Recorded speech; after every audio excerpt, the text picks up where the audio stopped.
Welcome, and thank you for joining us this afternoon for today's Lunch and Learn with the Doctor and for better exercise, best you. My name is Kathy Chern, and I'm a consumer health librarian at East Brunswick Public Library. Today's program is brought to you by St. Peter's University Hospital and the Libraries Just for the Health of It initiative to promote community health and wellness. Our speaker today is Dr. Bonnie Saunders, Doctor of Physical Therapy and Manager of Physical Rehabilitation Services at St. Peter's University Hospital. Please be aware that this talk is being recorded. Please keep your microphones muted and your webcams off. The recording will be available at ebpl.org/YouTube. If you have any questions, please type them into the chat box. Our speaker will answer questions at the end of the talk. The speaker will not be able to offer medical advice to attendees during this program. And without further ado, I'll turn things over to Dr. Saunders. Thank you so much. It's actually so nice to see that there are so many people, attending this. Makes me a little nervous, but excited at the same time. Should I go ahead and share my screen right now? Yes, go ahead. Okay. All right, so that should be up. Hopefully you can see my screen. I did want to share with you, this is the first time I'm doing a talk of this kind of venue, and it's a little different for all of us. I'm sure we're slowly getting used to this Zoom thing, which has been highly beneficial, but so I will try to do my best to communicate clearly. I want this to be a very practical conversation here, or talk. I sat in on talks before where, I get off of it, I'm thinking, well, that was a waste of my time. And I just have not wanted to be that person. So my goal is to make this practical and helpful. And if you can walk away from this with one or two tips, then I will feel that that's been successful. So to get started with, I wanted to share a little bit the perspective for this talk. This talk is really not for those that are already highly engaged in an exercise program and they kind of have something that fits for them and works for them and are really comfortable with that. Those people probably would not, listen to a Zoom talk like this. More what I see this talk for is for I would say more the common folk, those that you would like to be exercising, know we need to exercise, maybe not quite sure how to start, or when I start, I have trouble keeping going, just trying to find something that works. And so that's really what I see this talk can be the most beneficial for. So, again, I hope that you all will be able to find, a few things from this that can be beneficial to you. One small disclaimer, I will be mentioning a few products in here. I don't have any vested interest in anything, and these are really just all suggestions. So without further delay, I'll get into the objectives. What I'd like to accomplish in this little talk is I'd like to discuss the reasons or the goals of why we exercise, review the various types of exercise and how to choose the best exercise for our goals, and then consider the various venues of exercise, discuss briefly barriers to our plans, and maybe strategize a little bit about how we can reduce these barriers. And the last thing is, it's always important, anything you want to try to build into your life, you have to have something of a goal set up. So if some of you may have already be familiar with the S.M.A.R.T goals, but if not, I can introduce that here to you today as well. So wanted to start off with this little cartoon. You can read it on your screen, and this is so true. How can we improve our health? There are so many things that our health can be improved by exercise. We'll talk a few of these here today, but everything I talk about today will not be an exhaustive list of any of it. This is just like a sampling, something to whet people's exercise and maybe get your thoughts going a little bit. But truly, exercise is one of the key pillars of our health. It keeps all of our body systems going, it keeps our mind alert, it keeps our mood elevated. So there's a lot of reasons. So, what can we do to improve our health? Exercise. It's very important. Okay, so I wanted to get this started. I wanted to talk a little bit about the common cycle of exercise. And when I say call it a common cycle, we all know those people. I've got a few in my life who have made exercise just a part of their daily life. Have they've done it for years and years, and it's as common and natural to them as eating. Um, for most of us, though, I would argue that we've had this like love-hate relationship with exercise. We know we want to do it. We want to start it. We don't always finish it. It's that on and off cycle, and it's very tough to kind of at times get something going. And I'm going to share a lot of the things that I've gleaned professionally and even personally in this talk about maybe some of these ways we can combat that off and on cycle of exercise, and maybe really looking to build it into a little bit more a consistent part of our lives. um, I will tell you, my story is when I was younger, I used to exercise for all different kind of reasons, wanting to look good or whatever. And things have changed over the years. I have, because I'm, getting older, I need to really relook at why I'm exercising and building that motivation in. I also used to do a lot of, a lot more aggressive exercise. I mean, I could go to the gym and, had time and to work out when I was much younger. But then, kids come along, job, there's a lot of barriers that stand in the way of us doing like these aggressive workouts. And sometimes we have in our mind that, we need to do something big. And if we're not doing it that way, that particular way that, we're told in the textbooks or on the, the exercise classes and DVDs, that we're not able to really give benefit to our bodies. So, it's part of that is just rethinking some of this. And then I also want to talk about starting versus continuing. Sometimes starting is the hardest part. It's hard to find what we want to do and when we want to do it, how we want to do it. But I would also argue, I think I talk to so many people. It's oftentimes it's not more than the starting, it's the continuing. We can start, it's the new year, it's a birthday, it's some other kind of event that we decide then, hey, I'm really going to start this now. I'm going to set this goal. I'm going to do this. And we might do it for, a week or 2 weeks, a month, and then it kind of, wanes off and it falls off.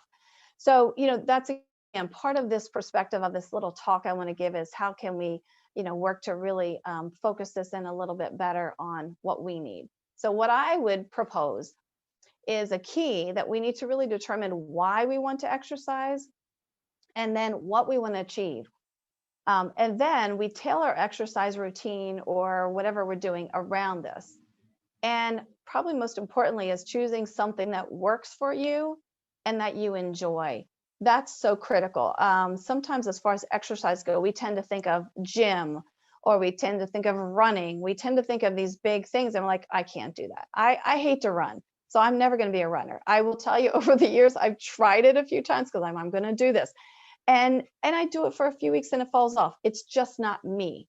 So finding something that I enjoy that gives me that meets my objective for exercise, that is really critical. And there's all different ways to accomplish that. So I wanted to take a second and just look at why do we exercise? And we could all probably list about 5 or 10 reasons off the top of our heads of why we should exercise. And the question really, I want to make it a little bit more personal for each of us is why do you want to exercise or why do you feel like you need to exercise? What is your specific reason for this? That's going to be really key to try to, figure that out and then build your program or build what your routine or whatever you want to do around that. Very important. As I mentioned just a minute ago, when I was younger, a lot of the reason I wanted to exercise was because I wanted to stay looking good or, get ready for, a beach at the summer or something. But I'm in my mid 50s now, and I have realized that I care about that. But what I care about more is my health. And so for me, I've realized what I need good cardiac health.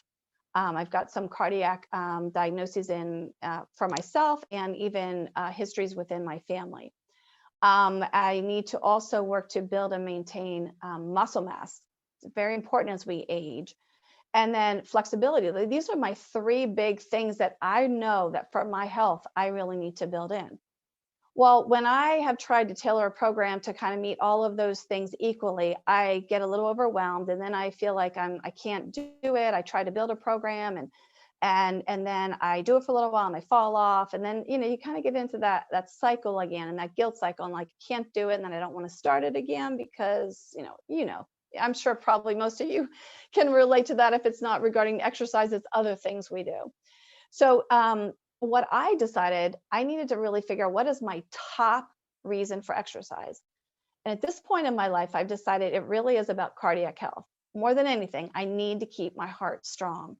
And that means I need to do things that are going to elevate my heart rate and get that out there. And I need to do it consistently enough, a few times, 3 times or so during the week, in order to meet that minimum threshold of benefit.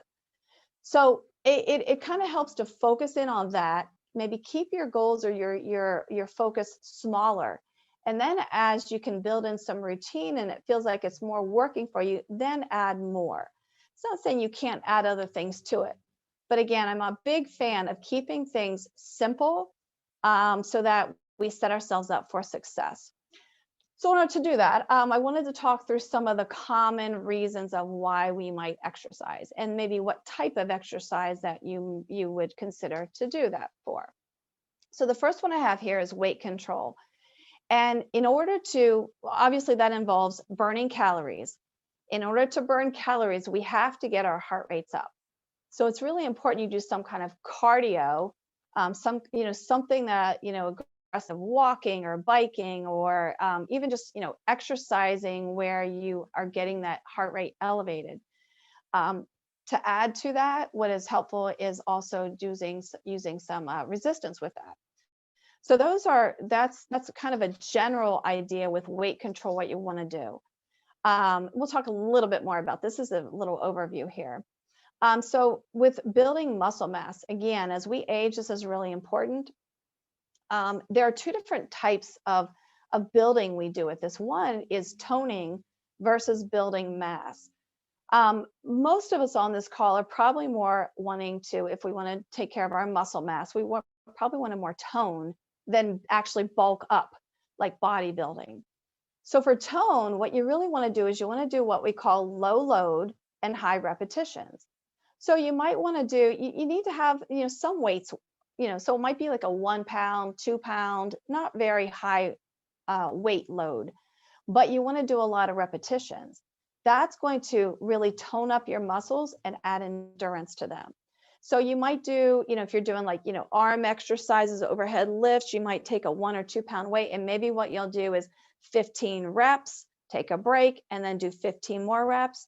And you can keep adding to the number of repetitions that you're doing for the particular exercise. If you are trying to bulk up, what you want to do is you want to do a high load and low repetitions. So there are all kind of formulas around that, which I won't get into now, but you're going to use a very high weight load based on some of these formulas and maybe do like 5 reps. So it'll be a very different approach. With cardiovascular, cardiopulmonary, with that, obviously what you want to do with that is your aerobic type exercises. You want to do things that are going to get your heart rate up there.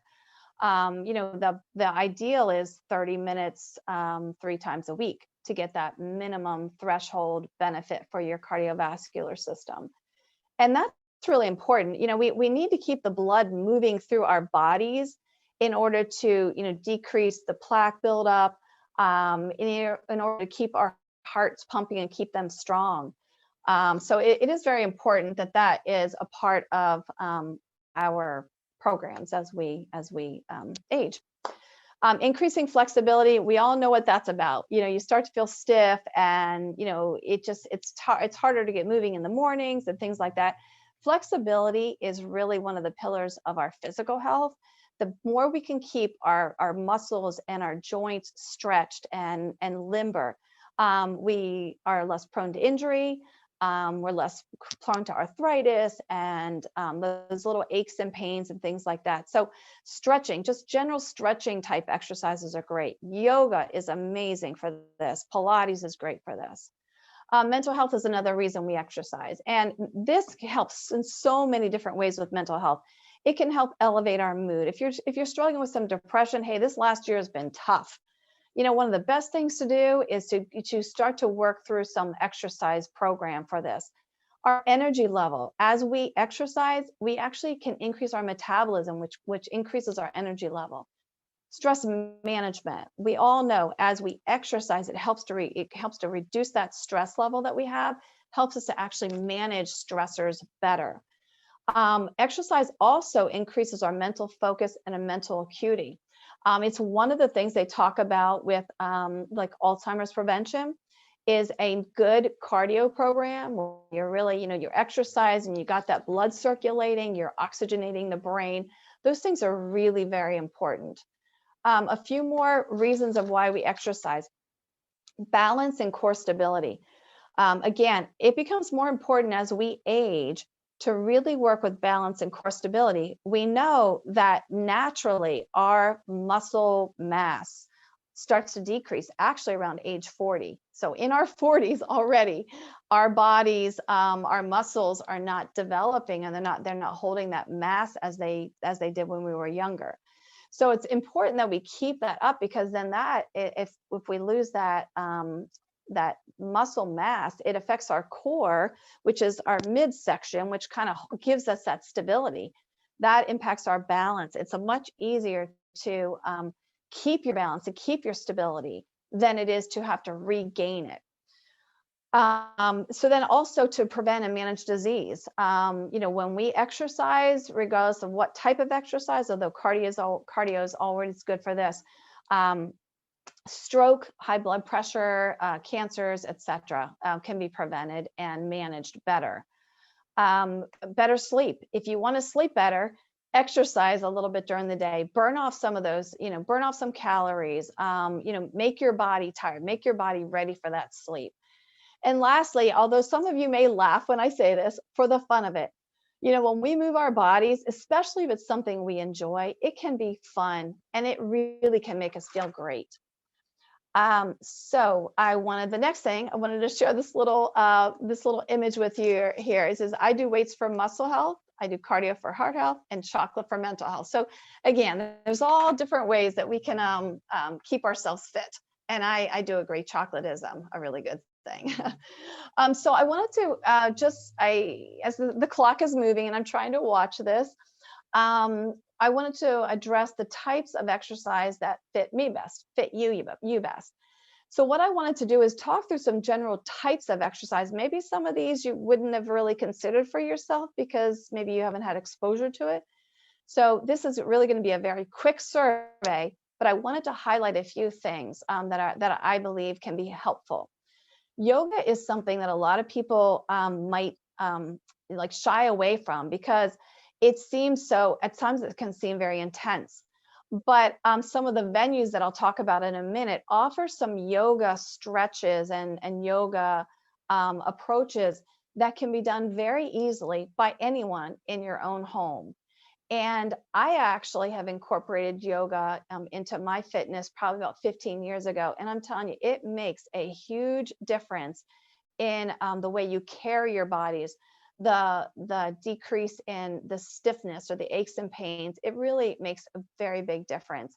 I don't do it multiple times a week. I usually try to get in some yoga maybe once or twice a week, but I have some key stretches that I do probably on a daily basis that have come from some of what I've gleaned from yoga. Pilates, it's similar to yoga, but a little different. It's a method of exercise that incorporates these controlled movements. It emphasizes alignment, breathing, flexibility, and building your core. Strength training and toning. There's three parts to this. I talked a little bit at that a minute ago. It's increasing muscle tone, increasing muscle mass or that bulk. The third part that I didn't mention earlier was about bone health and through weight bearing. So strength training is actually a really great way to build your bone health. And that is a really impact as we age, again, especially women postmenopausal, we know that we can become osteoporotic and the bones get a little weaker. But bones actually are strengthened when they have when you have weight bearing on them, when you're using weight, like either weight bearing from your body or you're using weights. It's so this is a really great thing to incorporate as you are as you're aging, really at any point in time. It's really great to keep that bone health. I wanted to mention interval training because this has been a trending form of exercise over the last several years. And a lot of you probably heard about HIIT training, which is high intensity interval training. There's also basic interval training or repetition training. This really is where there's maybe 3 or 4 or 5 different types of exercises that you would do for a certain number of repetitions, and then you repeat that whole cycle.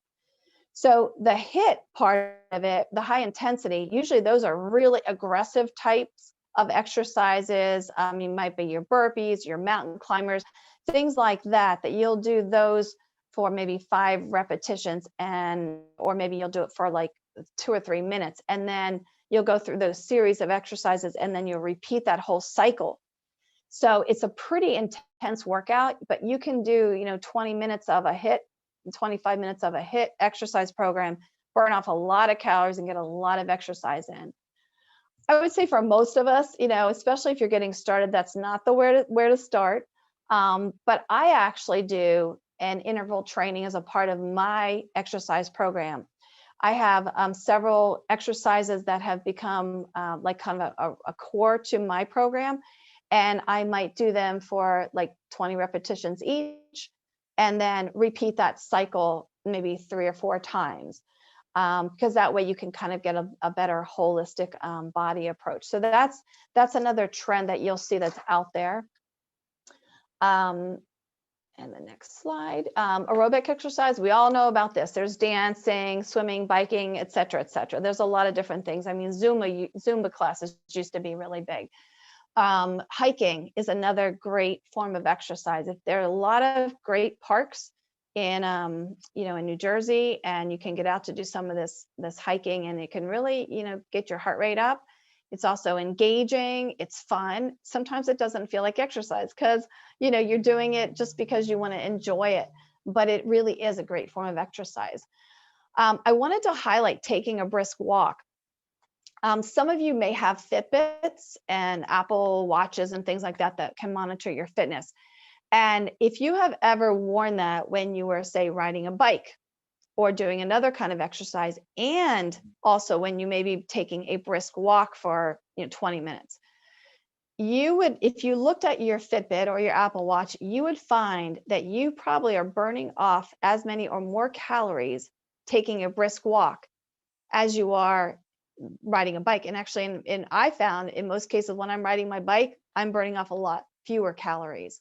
When you're taking a nice brisk walk, something that's going to get your heart rate elevated, your body is engaged that whole entire time. So walking cannot be underplayed at all. It is a great form of exercise. And if that becomes your cardio workout, just make sure you're kind of walking at a nice clip that's comfortable to you, but that gets your heart rate up. You also might want to include some stretching with that, maybe either that day or another day, and maybe just basic exercises that you would add to that. And that could give you a nice, well-rounded program. Sports and sporting activities, obviously, those are other forms of exercise. All right, so moving right along, I wanted to address some of the venues for exercise. Gyms is the first venue I think most people think about. Oh, I'm going to go to the gym. Gyms can be great. And for some people, they work out really, really well. I will tell you, for me, I've had many, many, many gym memberships over the years. I think probably most of them, I didn't even continue going through the first 6 months. For me, gyms just never seemed to fit into my lifestyle. It was very hard for me to find the time to get to the gym. I loved it when I was there. It was more about just the time involved, et cetera, et cetera. So if some of you may be like me, Some of you that may be your ticket, and that's great. Also with, with the pandemic going on, it can be very challenging. But again, some of these gyms are offering online classes as well, which is great. I will say over the last year, many people that I've talked to, including myself, have moved to some of the phone and computer apps. If you have a smart TV, these can also be put on your TV so you can do them in your living room. I am a huge fan of these apps. Most of these apps are free. They have a free version, excuse me, but they can be upgraded if you want to add more exercises to it, or if you want to increase the difficulties, things like that. One of the ones that I do is 8Fit, and it can be purchased in your app stores. But and you can do it on the computer, on your phone. But what's really nice about many of these, including as I listed here, Apple, if you have Apple products, they have that, the fitness app on there, your Fitbit, OpenFit is another app. These have like little exercise classes per se that you can join into whenever you want to. And they range anywhere from like 10 to 15 minutes up to 30 minutes. They range from beginners all the way up through advanced if you really want to give it a good workout. They also have all different kinds of exercises. They might just have regular stretching. They might have upper body. They might have cardio. They have boxing. They have all different kinds of things. And so what I have found over the last year is I've actually gotten to explore other types of exercises, even bar classes, like the ballerinas with the bar. Those are great fitness classes. I never would have thought of doing that. But I saw that, I thought, let me try it. And I really like some of it. So I think the value to some of these apps is that you can go in and you can kind of, bounce around to different things and find something you like, and honestly never get bored.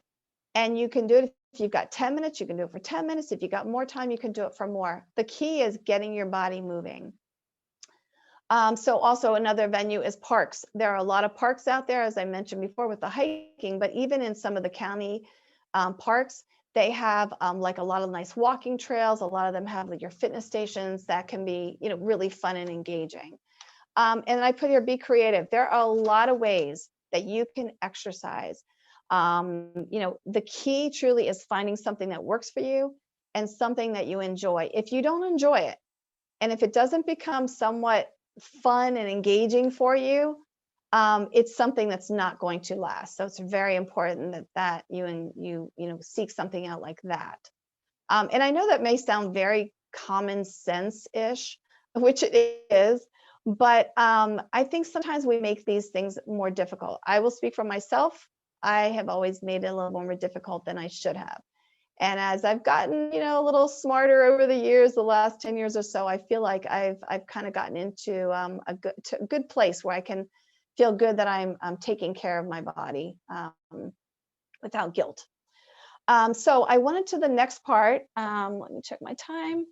I wanted to talk briefly about some of the barriers to exercise. Because I think it's important. Again, I'm assuming that some of the people in this audience may have had my same issue with the on and off. And it's important if we want to set anything up for success to figure out what it is that makes us to push that off button. So one of these is the first one I put here, which was a big one for me, was we start too big, too intense, too much time commitment. It's like we bite off more than we can chew. We think, I'm going to really do it this time. I'm going to go all in. But it just seems to fall apart. So one of the things I suggest is start with just one reason or one purpose for exercise. Like I mentioned earlier, like I pulled things back when my life was getting a little crazy and I needed to exercise, but I had too much going on. I needed to focus in on cardio. So that is what I did. And that's what I would suggest. Start with one reason, like go think back to what it is that you really want to accomplish. What is it in your health or otherwise that you want? And then focus in on that. Build your program around that type of exercise. Find something fun with that you can do. Again, I suggest starting like something with, 3 times a week. If you can only do 15 minutes a day to make it work for you, then start there. You got to build some success in. And once you do that, then you can add to it if that works for you.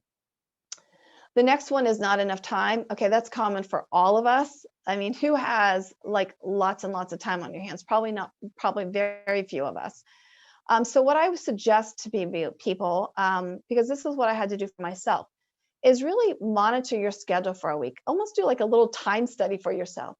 And as you're going through the week, try to find, identify at least maybe 3 times that you can squeeze in something. And it might even be like I put things here, like, maybe just squeeze in a walk. If you need to get up a little earlier, do that. If you're in your house and you couldn't fit something in, climb the stairs, walk a little bit more, drive less.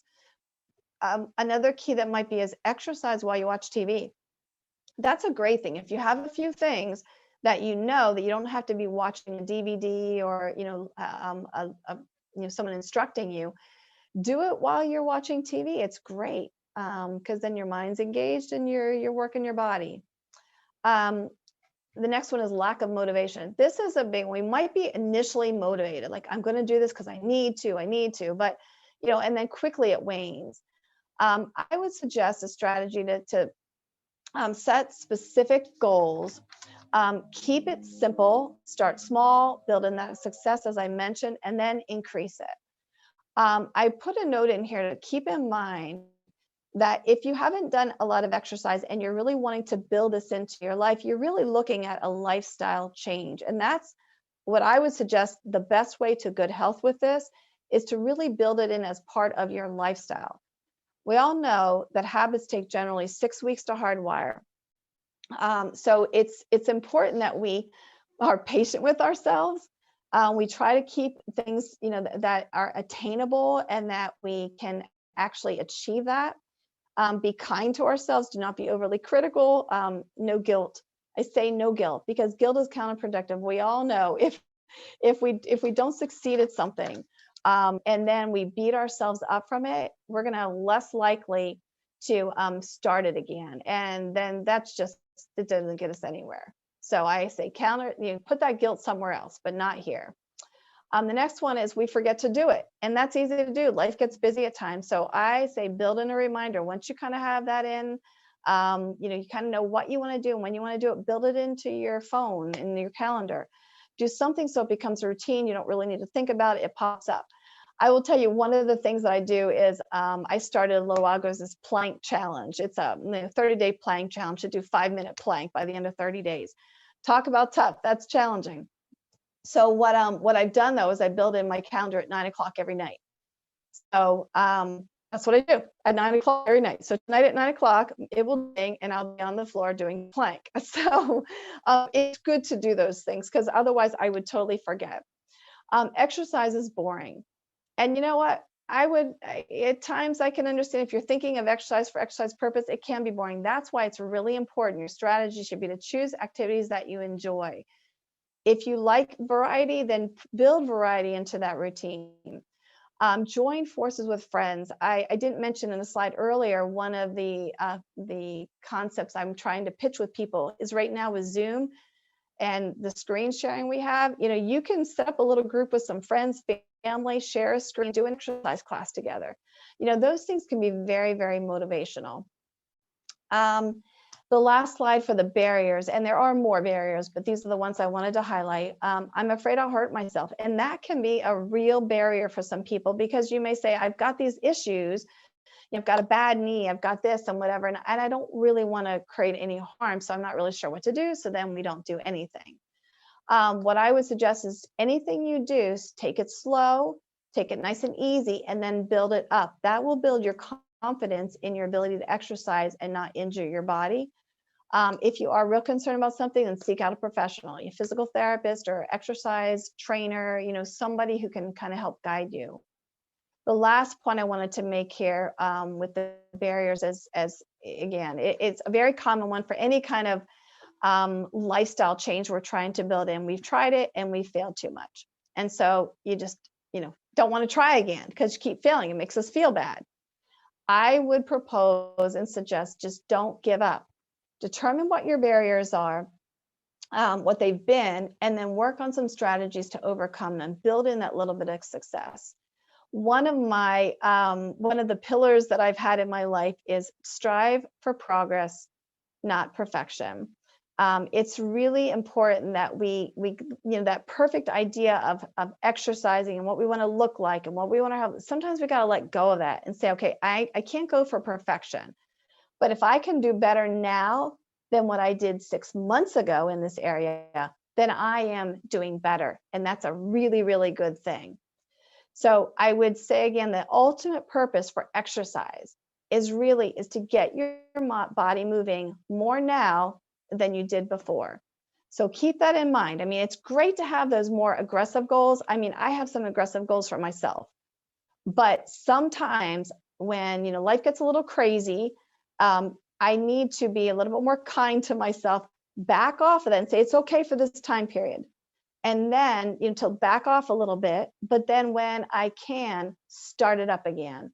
I used to get really frustrated with myself when I would have those times, and I've gotten a lot better with that.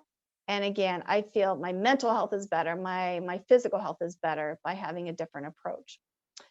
I just wanted to mention that discouragement again, which I've talked about several times. I've been a physical therapist for 32 years, and I've worked with a lot of people over that time. And discouragement, it's with any kind of goal, any kind of lifestyle, but change. But with exercise in particular, I've seen a lot of discouragement when people can't stick with it. So I will always say, don't let this, if you stop again, start again, do not let it discourage you. Just plan to start again. That's as easy as that. Just plan to start again. The main goal is keeping your body moving, as I mentioned. If you miss a day or you don't have time, just try something little into it.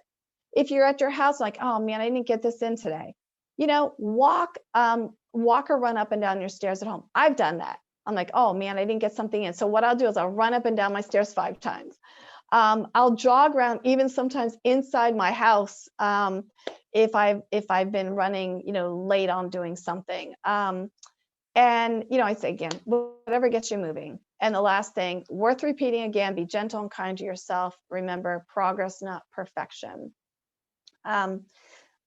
Time check here. Oh, I'm running late.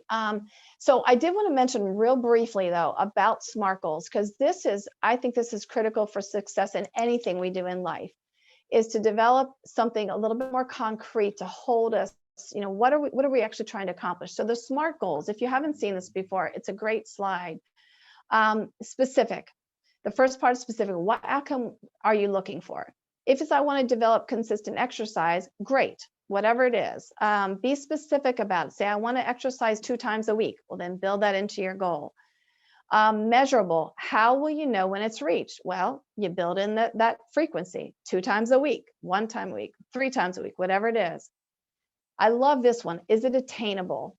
On a scale of 1 to 10, how confident do you feel that you'll do it? Very important to look at that, because again, when I said I was going to do my intense cardio workout like an hour 3 times a week, and I was going to do my hour-long yoga 2 times a week, I'm like, that's a great idea, but that ain't happening. So I had to really pull back from that, thinking I might do that for a couple of weeks, but I'm not going to sustain it. So I had to change that. Relevant, the next part. How meaningful is this goal to you on a scale of 1 to 10? If you, that's why it's really important to go back to what is my reason for exercise? What's that purpose for exercising? What do I want to accomplish? When you can really fine tune that a little bit more, it will make your exercise program a little more relevant. The last part is timed. When do you intend to reach this chosen endpoint? So what I did is a couple of brief goals here. One really, really basic goal.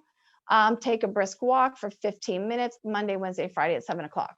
Just a random goal. But you can see when I'm looking at this, it has all of those elements in it that I just discussed. The second goal is a little bit more involved, which actually tends to be one of my goals right now, which is I'll complete an 8-fit cardio interval workout 3 times or 30 minutes 3 times a week, and my yoga for 20 minutes 2 times a week. In this particular one, I don't want to assign a day because my days are varied and changes, but my goal is to get these built in. And that is something I can do. It's attainable. It's relevant to me. It's actually, these are both parts of exercise that I'm really enjoying right now. So it works. Anyway, it just, the whole idea though is to give some thought into it. If it's something that's important enough for you, it's really important. It should be important enough to really put some meat on the skeleton and make a goal with it. The last thing I wanted to share with you is anytime we create a plan, I love this cartoon. You all maybe have seen it before, but every time we create a plan, that top image is what we often think of it. We think, oh, this is the plan. Okay, I'm going to do this and it's going to work like clockwork and that's going to be there and I'm going to reach it and it's going to be smooth sailing. But in reality, if we look back at things, it's really more of the second image. I mean, we falter and we have this, or we've got this barrier, or the kids are doing this, or whatever it is. And it just tends to look more like that up and down, up and down. But as with anything that's worth doing, sticking with it and being persevering with it, you can do it. You really can reach those goals. And again, it's all about making, better health, better life for you. It's all, for me, it always comes down to quality of life. And exercising for sure can definitely add a lot of quality to your life. So I see with the clock, it looks like we have about 15 more minutes. I don't know if there's any questions. I'll go back to the queue and see. Right. So if anyone has any questions, feel free to type them into the chat box. And as a reminder, Dr. Saunders can't give personal medical advice. Okay, thank you. Okay, so I have one question. When is the best time to have meals in relation to exercise? That's actually a really good question, because whenever you eat, it usually takes about 30 minutes or so for that digestive process to kind of get started. So really, we would, generally speaking, I wouldn't start exercising anytime before maybe an hour after you eat. You can do it probably 30 minutes safely, but you definitely want to allow, your blood flow to go to your digestive tract, and to avoid cramping and other things like that. So very good question. I will throw in, as far as exercising, time of day. Look, get it in anytime you can get it in. Number one, just get it in, okay? But if you've got some flexibility and you're really looking for the best time, morning times really are a great time to exercise, because what exercising in the morning does, it actually establishes your metabolism for the day. And if any of us got up every morning and we, put in 15, 20 minutes worth or so of exercise, you would start to see a difference in your metabolism and your energy level for the day. It really does help set that for the day. Okay. And then we have a new question. How do you get back into exercising after taking a break, either due to medical conditions or injuries? I mean, that's a good question. And I hope that some of the things that I talked about here can help you. I really would suggest taking a look at, again, some of the key things I talked about here is, what's the reason you want to exercise? Do you want to do cardio? Do you want to do some other kinds of things? Try to find something you want to do. And then you have to find the right venue for that. Is it something you're going to tap into with friends? Is it going to be a gym or whatever? Try to find something that you think you're going to find that you will enjoy. I always suggest starting simple. I think when we bite off too much, we can't do it. So maybe what you do is just say, hey, look, I'm going to start with one day a week. I'm going to find this one activity. Maybe it's, taking a brisk walk with a friend. Find someone and then build that in. Accountability is always great, especially when we're trying to start a new habit. So, I mean, those are a couple of brief suggestions. Okay. And then I think this is a follow-up to that question. If you have knee or shoulder issues, how do you know which exercises are safe to do? Yeah, that's a good question. And it's, again, it's hard for me to talk about a lot of that, in this forum. I would suggest, if maybe you talk to your doctor about that. They can direct you to that. Maybe they would send you to a physical therapist for like a one session visit where they could evaluate you and then say, okay, do these kinds of exercises. Anytime you're dealing with injuries or joints that aren't working well, you definitely want to seek out some professional advice so that you don't injure anything. Because sometimes we actually can do more than we think we could do, but we hold off on it because we don't want to injure. And then we're really not getting the benefit from it. So I really would suggest seeking some professional help with that. Okay. And then another question, would you exercise before or after eating breakfast? You know what? I think exercising before breakfast is great, but definitely hydrate yourself. I mean, especially in the morning if you're going to exercise, because when we've gone through this fasting overnight when we're sleeping, we also have not hydrated overnight. And then if you exercise, you don't want to further dehydrate yourself. So you know what you might want to do is maybe get up in the morning, maybe chug 4 to 6, 8 ounces of water and then exercise and then eat. You could do it the other way around, but I think for optimal, to optimize everything, that's probably the better approach because then you also don't have to wait after you eat. Okay. And then how do you feel about the College of Sports Medicine's 7-minute workout? I think it's great. They have a lot of great resources through there. And I think, anything from that organization is very good.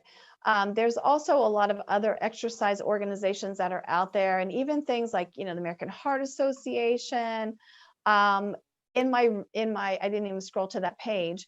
The resources for the presentation here, the National Institute on Aging, the NIH, the CDC. These are some great sources. If you just got onto those sites and looked up exercises, exercise programs, exercise routines, they provide a lot of very basic things that can be done that are very general in nature. And I support a lot of that. Okay. There's a question/comment. My friend does PT and there was an app they were sent to. Is this free or only open to physical therapists? Oh, okay. So probably what they were doing, a lot of times when we give home exercise programs to our patients, a lot of clinics we have like home exercise programs that are on computer programs and whatnot that are apps that we can have our patients do. Typically, that is very patient based. But I will tell you some of the apps like the 8Fit that I mentioned here, the OpenFit apps that you can get in your app store. There are very, very similar ones. What's a little different about the apps that I mentioned in this forum is that they actually have several series of exercises, which is great, like, or even classes that you can attend. Oftentimes, what we give our patients are maybe very, very exercises that are very much geared toward their issue that they're working on. So they tend to be a little bit different. Okay, so we'll do one last call for questions. Thank you so much, Dr. Saunders, and for taking all this time to present on this topic, answering all our questions. And I also want to thank everyone who joined us for joining us for today's talk, and take care and stay safe. Thank you. Thank you.